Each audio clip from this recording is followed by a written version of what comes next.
L'heure de Sud Radio vous explique avec vous, Aurélien Duchesne. Bonjour. Bonjour Maxime. Vous êtes chercheur à Eurocréative et auteur de La Russie de Poutine contre l'Occident. C'est aux éditions Erol et c'est sorti l'année dernière. Il y a un vrai sujet parce que vous êtes un des seuls experts à avoir anticipé, à avoir analysé le fait qu'à un moment, bien sûr que oui, la Russie envahirait l'Ukraine. Et aujourd'hui, quand on voit ce qui se passe à certaines frontières des pays européens, c'est le cas notamment de la Pologne, de l'Estonie, avec différents épisodes cette semaine. D'abord, l'envoi d'une vingtaine de drones à partir du territoire biélorusse et depuis 48 heures, des exercices, et je mets ça bien sûr entre guillemets, conjoints entre la Russie et la Biélorussie. La France a bien sûr envoyé 3 Rafales en soutien. L'OTAN a réagi avec un exercice, on va dire, de riposte pour essayer d'endiguer la menace. Mais à quoi on assiste quand on voit ces images, Aurélien Duchesne? Est-ce que c'est tout simplement un exercice habituel de Vladimir Poutine, de répétition avec son ami biélorusse, ou au contraire, c'est vraiment une montée en pression, des exercices qui ont pour but, bien sûr, de simuler, on va dire, une attaque contre un pays protégé de l'OTAN?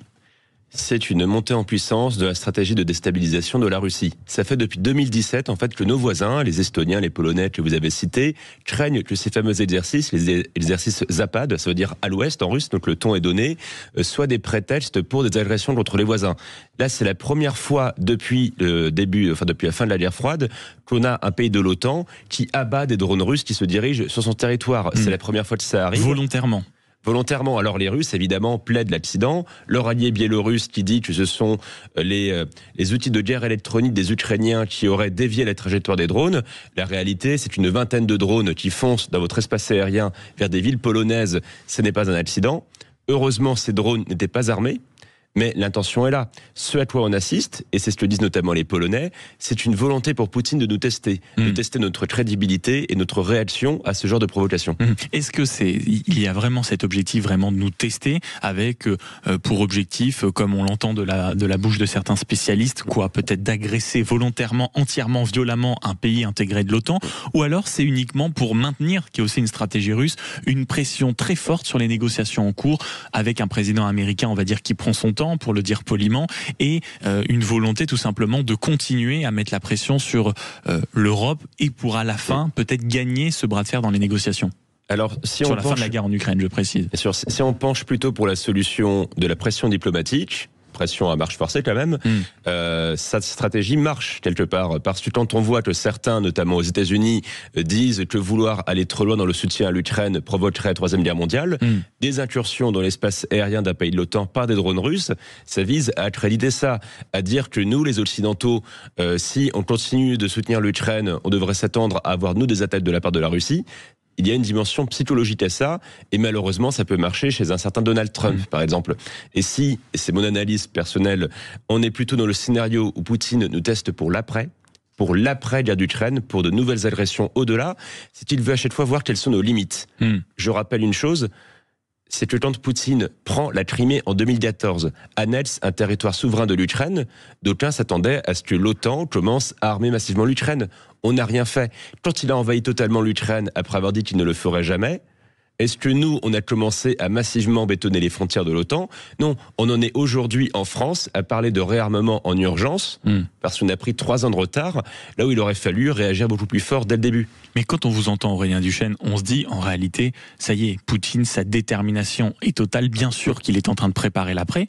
Est-ce que quand on voit les réactions, notamment de l'OTAN, notamment de la part de certains responsables européens et occidentaux en général, est-ce que, on va dire que ce mur du son concernant la volonté de Vladimir Poutine d'avoir un véritable esprit de conquête, le président Emmanuel Macron parlait d'ogre russe il n'y a pas si longtemps que ça, est-ce qu'ils en ont pris conscience? Est-ce qu'ils ont conscience du danger qui est plus que réel? Alors, la prise de conscience est là, et ne serait-ce que dans le réarmement à grande échelle de toute l'Europe aujourd'hui, notamment de l'Allemagne, de la Pologne, mais c'est pas parce que la prise de conscience de la menace russe, du fait que Poutine soit prêt effectivement à tester l'OTAN par des agressions de plus en plus visibles. Il n'est pas plus que prêt. Il est en train de faire la répétition générale. Donc on ne va pas se mettre dans la salle en train de préparer les applaudissements pour le final, si. Absolument. Il est en train de le faire dans tous les champs. Je pense notamment à la guerre cyber, à la désinformation. Ça fait partie du côté du Kremlin d'une guerre à grande échelle contre nous. Donc on en a conscience, mais on en a conscience, mais je dirais qu'on n'agit pas en conséquence. C'est-à-dire que c'est désastreux. C'est désastreux parce que à chaque fois que nous on montre ce genre de fébrilité, Poutine le prend comme une incitation à aller plus loin. quand, encore une fois, il avait commencé à adresser l'Ukraine il y a 11 ans, pas il y a 3 ans, on s'est lapsus révélateur, on s'est contenté littéralement de condamner fermement et de faire des sanctions minimales. Là maintenant, on se rend compte qu'on essaie de réagir en déployant des Rafales français, de la défense aérienne allemande pour davantage quadriller le ciel polonais. Sauf que c'est le minimum à faire. Une vraie réaction, par exemple, aurait été pour nous de livrer davantage de missiles longue portée à l'Ukraine pour frapper le territoire russe, par exemple. Et il y a aussi quelque chose de surprenant, c'est le fait de rappeler que ces exercices qui sont, on va dire, traditionnels pour la Russie, c'est, je crois, tous les 4 ans. La dernière fois qu'ils ont eu lieu, c'était quelques mois seulement avant l'invasion de l'Ukraine. Donc vous pourrez être tenté de se dire, en regardant ça, non pas en novice, mais avec quelques bases, on va dire, d'analyse, de dire, cette fois-ci, c'est vraiment la répétition générale avec le grand final qui est ce qu'il a toujours voulu faire en réalité, commencer à percer la protection otanienne d'une certaine manière. Oui, dans les hommes que vous citez de 2021, quand on avait déjà 100 000 soldats russes massés aux frontières de l'Ukraine, la quasi-totalité des experts français disaient, mais non, mais ça c'est que du bluff, jamais ils ne vont envahir. C'est ce qui est arrivé dans les semaines suivantes.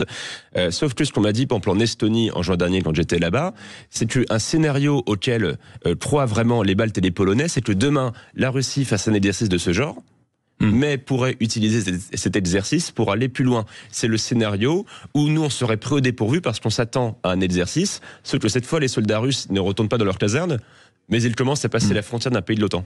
Dernière question, Aurélien Duchesne, qu'est-ce qu'il nous manque ?